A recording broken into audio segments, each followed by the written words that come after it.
Friends, ఇప్పుడే అందిన వార్త ఉద్యోగులకు పెన్షన్లకు సంబంధించి కేంద్రం ముఖ్య ప్రకటన అంటూ లేటెస్ట్ అప్డేట్ అయితే రావడం జరిగిందండి.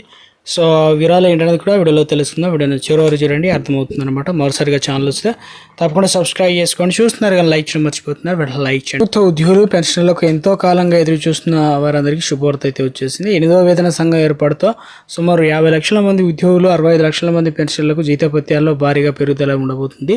ద్రవ్యోల్బణం పెరిగిపోతున్న ఇటువంటి కాలంలో కనీస ప్రాథమిక వేతనం ఏకంగా 3 రెట్లు పెరుగుతుందనే అంచనాలకు అందరిలోనూ ఆశలు అయితే చిగురిస్తున్నాయి. ఇక 8వ వేతన సంఘం సిఫారసులు అమల్లోకి వస్తే కనుక అత్యల్ప స్థాయిలో ఉన్న ఉద్యోగులకు అత్యధిక లాభం కలగనుంది. ప్రస్తుతం కనీస బేసిక్ శాలరీ అనేది 18,000 ఉండగా కొత్త నిబంధనల ప్రకారం ఇది ఏకంగా 51,480 రూపాయల వరకు పెరిగే అవకాశం ఉందని గట్టిగా వినిపిస్తుంది. అయితే ప్రస్తుతం ఇక ప్రభుత్వం పే మ్యాట్రిక్లో ఉన్న 18 రకాల ఏదైతే ఆధారంగా వాటిని ప్రతి ఉద్యోగి పెంచే మార్పు అయితే ఉంటుందంటున్నారు.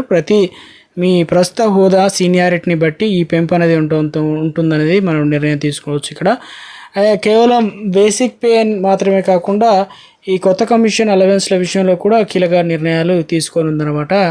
డిఏ ఫిట్మెంట్ ఫ్యాక్టర్లోనూ మార్పుల వల్ల ఉద్యోగి చేతికి ఇచ్చేటువంటి ఏదైతే ఇన్ హ్యాండ్ శాలరీ భారీగా పెరుగుతుంది. ఇది కేవలం సర్వీస్లో ఉన్న వారికే కాదు, పదవి విరమణ చేసిన వారికి కూడా అందే పెన్షన్, గ్రాట్యుటీ మొత్తాలను కూడా గణనీయంగా పెంచుతుంది. దీనివల్ల రిటైర్డ్ ఉద్యోగులు ఆర్థిక భద్రత మరింత పెరుగుతుందని, అదేవిధంగా అధికార వర్గాల సమాచారం ప్రకారం 8వ వేతన సంఘానికి సంబంధించి నోటిఫికేషన్ జనవరి 17, 2025నే విడుదల అయితే అయింది. ప్రభుత్వం ఈ కొత్త వేతన పద్ధతి జనవరి 1, 2026 నుంచి అమల్లోకి తీసుకురావాలని భావిస్తుంది.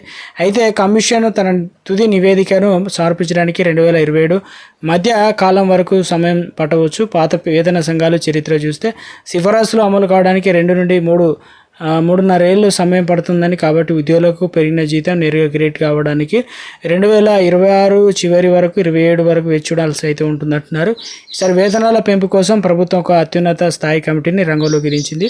సుప్రీంకోర్టు మాజీ న్యాయమూర్తి జస్టిస్ రంజనా ప్రకాష్ దేశాయ్ ఈ కమిటీకి నేతృత్వం వహిస్తున్నారు. ఆమెతో పాటు ప్రధాని ఆర్థిక సలహా మండలి సభ్యుడు పులక్ ఘోష్, మాజీ ఐఏఎస్ అధికారి పంకజ్ జైన్ సభ్యులు కూడా ఉన్నారు. వీరు ఇప్పటికే వివిధ ఉద్యోగ సంఘాలు, కార్మిక నాయకులు, పెన్షన్ల అసోసియేషన్లతో చర్చలు జరుపుతున్నారు.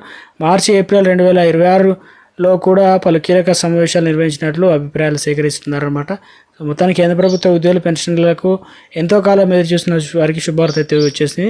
8వ వేతన సంఘం ఏర్పాటుతో సుమారు 50 లక్షల మంది నుంచి ఉద్యోగులు, 65 లక్షల మంది పెన్షన్లకు జీతభత్యాలు భారీగా పెరుగుదల ఉండబోతుందంటూ, ద్రవ్యోల్బణం పెరిగితేన్న కాలంలో కనీస ప్రాథమిక వేతనం ఏకంగా 3 రెట్లు పెరుగుతున్న అంచనాలు అందరిలోనే ఆశలు చిగురుస్తున్నాయి. 8వ వేతన సంఘం సిఫారసులు అమల్లోకి వస్తే అత్యల్ప స్థాయిలో ఉన్నటువంటి ఉద్యోగులు అత్యధిక లాభం కలగనుంది. ప్రస్తుతం కనీస బేసిక్ శాలరీ 18,000 రూపాయలు ఉండగా ఈ శాలరీ అనేది పెరుగుతుందన్నమాట. ఒక అప్డేట్ అయితే